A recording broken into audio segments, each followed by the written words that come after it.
Review! I just got back from a bar. Been hanging out with some of my friends. I've had a really nice night. It is currently 3:20.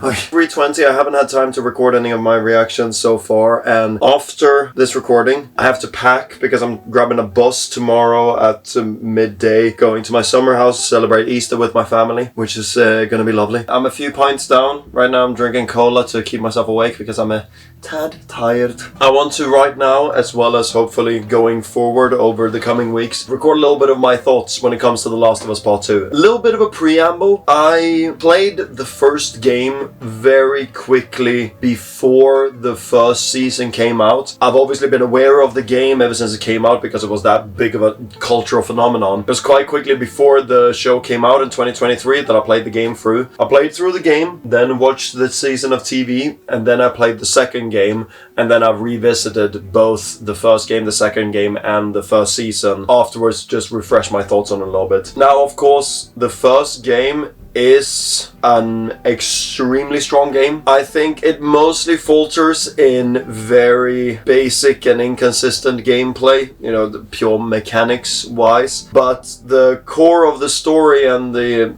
experience that you get with that and the storytelling that's happening, it is very effective. I mean, it's a reason why it became one of the biggest games of all time, because the central story around Joel and Ellie is a very, very strong story. And I don't think it's flawless. There's a few aspects to the story and a few story beats that I don't think necessarily work fantastically, but overall it's a really, really, really, really strong story that they got, right? Now, the first season of television that was produced from it, the live action adaptation of The Last of Us, I find the discourse around that to be very, very interesting, because I see people on all ends of the spectrum, and I kind of catch myself being a little bit in between what it is that people are saying. I personally think that it is an excellent season of television. I think it works fantastically as a season of TV on its own. I think it works fantastically as an adaptation of the game as well, both in terms of what it is that they do similarly to the game, but also what they choose to do differently. You see a lot of people talking about the casting choice of Bella Ramsey and Pedro Pascal in the main roles. Of course, there's a lot to say around the discourse around that,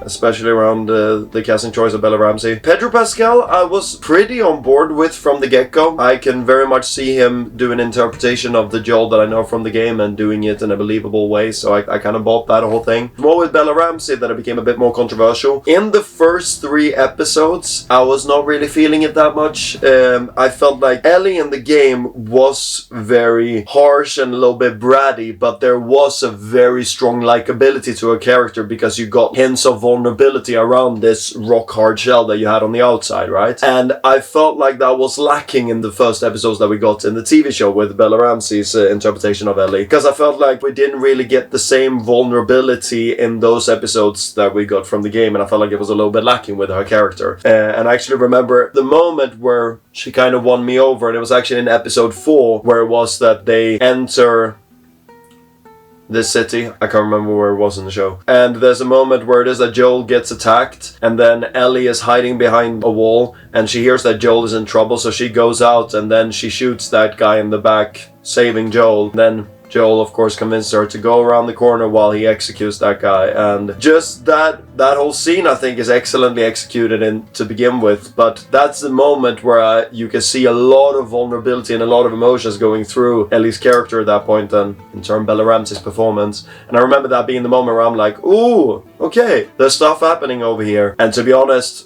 moments just built up throughout the season, and I think she puts in a fantastic performance as Ellie, and also Pedro Pascal as Joel. The thing is that both Joel and Ellie's character, they are different in the show than they are in the game. We're talking about 2 quite different characters, but I would make the argument that those interpretations of the characters work better in their respective medium than in the other one. So of course you have Joel in the game that is way more hardened and have a way rougher exterior and is a bit more harsh and hostile towards everyone around, while he is a little bit softer in the show, which I know was something that fell a little bit wrong with a lot of audiences and a lot of fans of the game. If you ask me, I think that the way that he acts and the vulnerability that he comes with the character is something that fits better in the framework of the show. And I mean, when it is that you go through the entire show saying that Bella Ramsey does a poor job as Ellie, I personally think is straight up disingenuous. I mean, of course you can have the complaint about her being ugly or whatever. I personally don't, for starters, I don't necessarily see that as being true, but I also don't really see how that affects her character. I'm trying to disregard what it is that we have in the game and just looking at her as a character in the show, and,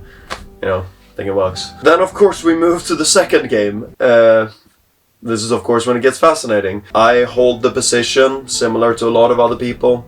Also, unlike a lot of other people, I think that The Last of Us Part 2 is a piece of shit, god-awful piece of art.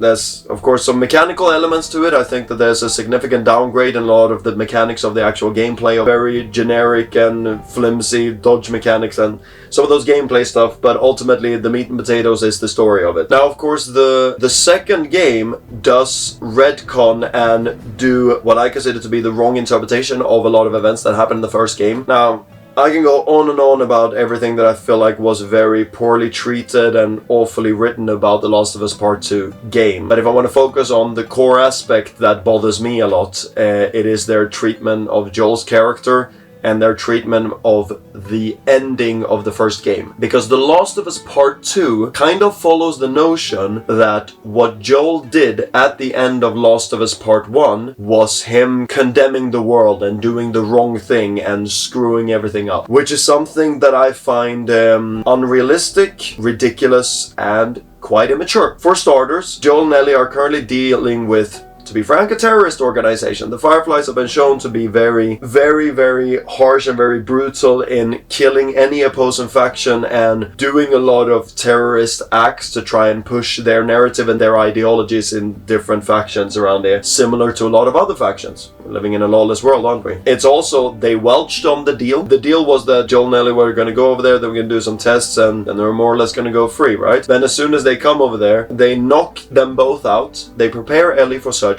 A surgery that will kill her, and they tell Joel, okay, so we're gonna do surgery over here because we can maybe harvest a vaccine from it. Now, there's a lot of dodgy shit around this. For starters, you don't even know for sure that you're gonna get a vaccine. And also, both Joel and Ellie are knocked out. They're not even gonna check with Ellie about this whole thing if it is that she's willing to give up her life for this vaccine. About to kill Ellie without her consent to get this vaccine, I think is immoral and crazy and fucked up in so many different ways. But even with that whole notion, let's say that Ellie would be alright with giving her life for this vaccine or something like that. For starters, developing this sort of vaccine, the sheer infrastructure you would need to distribute this out into the world is something that is even difficult in today's day and age. And that's in our world where we have an infinite amount of infrastructure around. In the Last of Us world, this vaccine would barely even be able to leave town. Think about the sheer amount of like syringes or however it would be that you would inject this into your body. Being able to distribute that is something that I don't even see possible happening whatsoever. But also in that whole thing, that's also operating under the idea that the Fireflies would just give this out. Which, if you ask me, and if you ask, you know, anyone who paid attention to the show, they absolutely fucking wouldn't. We're talking about like a terrorist organization over here. They would not deal this out and be just like, here's a vaccine for you, here's a vaccine for you, here, happy days, skipping around and just giving out vaccines whatsoever. That would not happen. If we know anything about this faction, it is that they would try and hold it like some sort of leverage and try and get the upper hand on some other factions all around. And bear in mind, the WLF or Fedra or all of these other factions, the second they hear about it, they would do an instant attack and raid on this place trying to get this vaccine from them. So yeah, I don't buy the notion that this vaccine would cure or even substantially improve the world in any way whatsoever. But the second game tends to disagree with us on that one, because they treat it as if Joel condemned the world. Think about what he did. How many people are dead because of him? Well, for starters, how many people are dead because of the fucking Fireflies? But also, even in this instance, if you have a cure that you can spread out in the world, think about all the death that is happening throughout these games. How many of those are because of bites or spores? Barely any whatsoever. Most of the people in the Last of Us Part 2 and most of the Part 1 as well, people die because they get ripped apart by clickers and bloaters, or it's factions shooting each other and like taking each other down. And that's the thing, even better, in the TV show, you don't even have the spores. So that's not even a threat. So it's purely for biting, which, you know, let's face it, most deaths are not coming from bites. most deaths are coming from the zombies ripping you to pieces or the factions shooting and killing each other. What the fuck is a vaccine gonna help in that case? So that is a little bit of an issue I have with The Last of Us Part 2, and that also leads into, I guess, for the people who have not played the second game, this will probably come out of spoilers, but the way that they treat Joel's death in the second game, because of course they place his death very early in the game for sheer shock factor, that the whole sequence of it is so contrived and so stupid that it still pisses me off a little bit to this day. But it's of course the whole notion of Joel being very reckless and stupid with these strangers saying like, we live a few kilometers down this road, we come from this town, there's this and this many people, yeah, my name is this, my name is this, sharing all of the vulnerable information to himself, something that we know fundamentally Joel would never do. That's something that is very frustrating and ridiculous to me. But then also the writing of Abby's character and her, I mean, if you take her character chronologically, throughout her entire life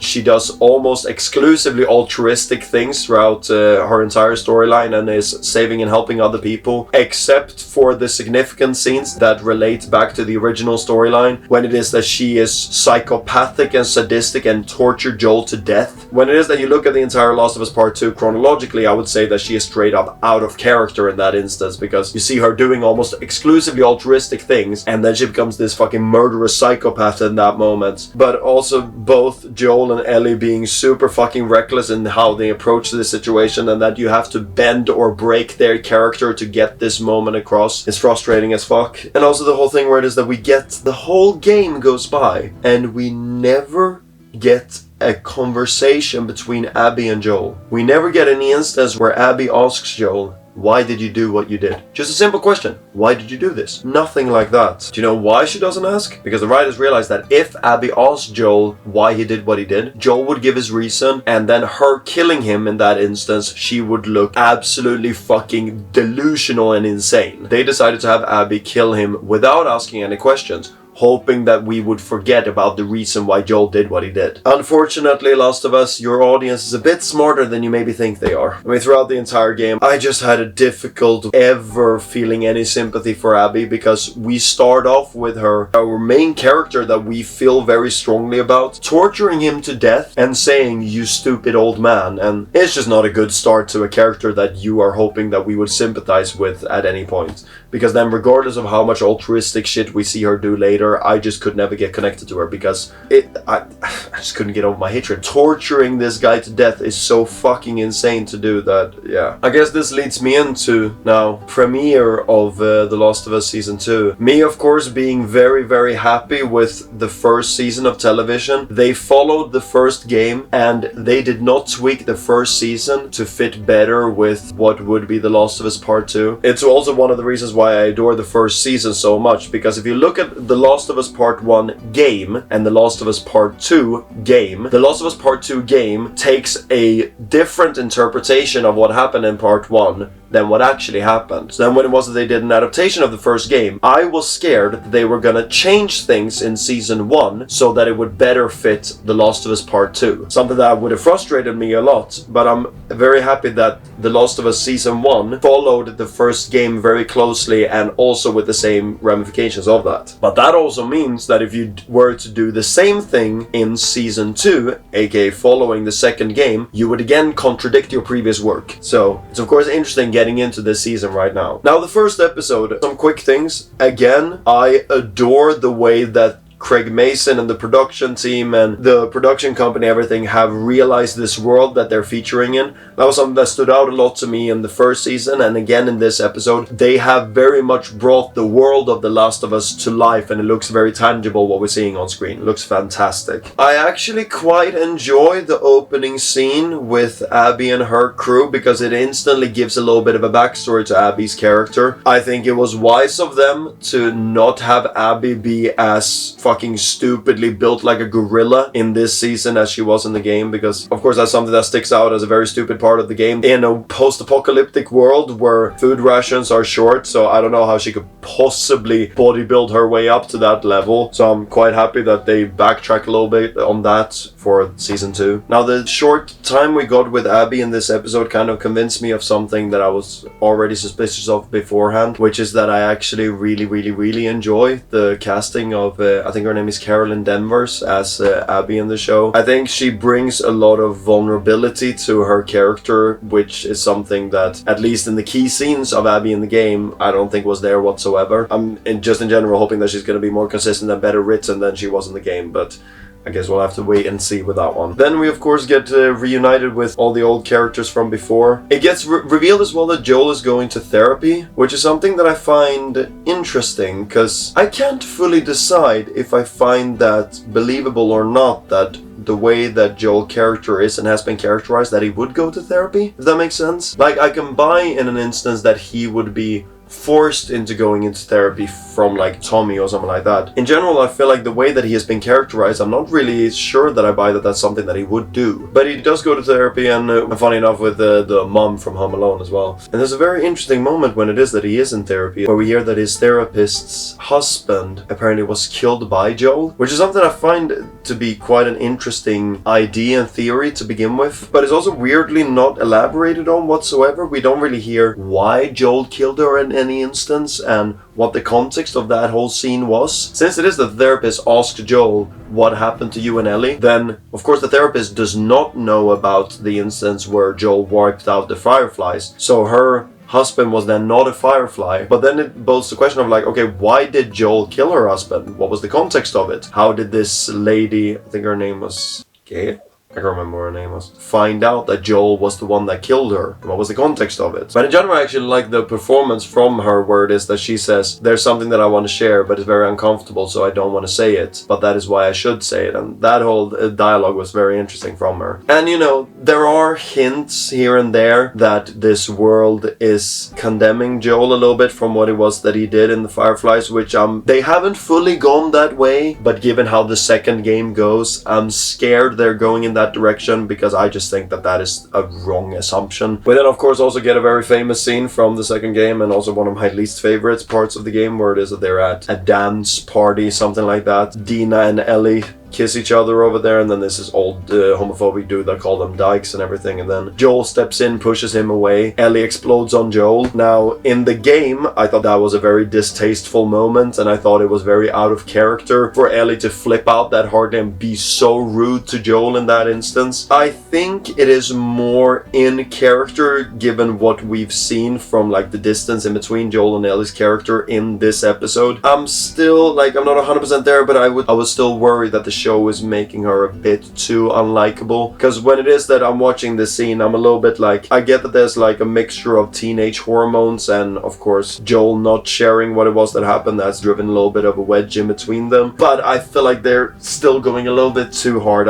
I do want to highlight that it is an improvement from the game, but it's still a moment that I'm a little bit like, ugh, I feel like that this is a little bit out of character from Ellie's instance. But luckily, I think that unlike the game, I think that Ellie and Dina's character have way more chemistry, and you're getting way more vibes of the connection in between them two as the character. We get this whole sequence where it is that they are going into the supermarket to hunt down some clickers and some infected inside. The beginning of it, how it led there, I felt like it was a little bit like weird, the way that they are so clearly breaking protocol and the rules to try and hunt down these clickers. But when we eventually get to the scene, I really like the chemistry in between them two, and that they're like, you know, communicating with different signals of what it is that they should do, and they're talking about it very playfully. But then of course there is the other spectrum of it, that when we saw clickers in season 1, they were scary as hell, and now with this kind of playful scene, it does undermine the threat of the clickers a little bit. I like the touch that they use a bottle just like you would do in the game, and I like what that sequence does for like building character and building the relationship in between Dina and Ellie. I also actually really like the touch that after Dina and Ellie had that encounter with the infected, that they have like almost a trial with the council of the community, and that they're gonna explain their situation and see how they're gonna move forward with it and give all the information about it. I think that's quite a nice touch of how things work in this community, right? And then And of course, after that whole party scene, it's interesting given the baits that they're showing the exact same framing that we have of the ending conversation that we get in the game, but instead of them having that conversation, that kind of the climactic point in the game, then Ellie walks off and they go in a separate direction, so saving that part for a little bit later. But yeah, no, in general, I'm still very cautious. They haven't fully gone in another direction than the game has. They've done a few tweaks that I'm actually quite alright with and quite a big fan of as of right now. I'm still a little bit cautious in what direction it's gonna go moving forward. Of course, all the stuff that are great in the first season is again great in the second season. I think that both Bella Ramsey and Pedro Pascal are fantastic in their respective roles. I actually like the casting choice of Dina quite a bit. I think that her and Ellie's character have quite good chemistry in between them right now. I am very excited to see what Abby's character and actress is going to do. I just really hope that I'm not going to go through the same pain and despair that I got with the second game. Yeah, anyways, excited and nervous to see what's going to happen next. Yeah, it's going to be interesting. Yeah, I'm gonna now get packing to get ready for Easter. Thanks a lot for tuning in, and yeah, I guess I'll catch you for the next episode, so see you guys. The well-being of planet Earth. Oh, fuck's sake. These fries are unequivocally fucking busted. Unequivocally fucking bad. We can go to his skin tone and we can make him green. Oh my god! Now he's green! Oh, yeah, sure. Dude, there are so many elements to the production of this that's beautiful.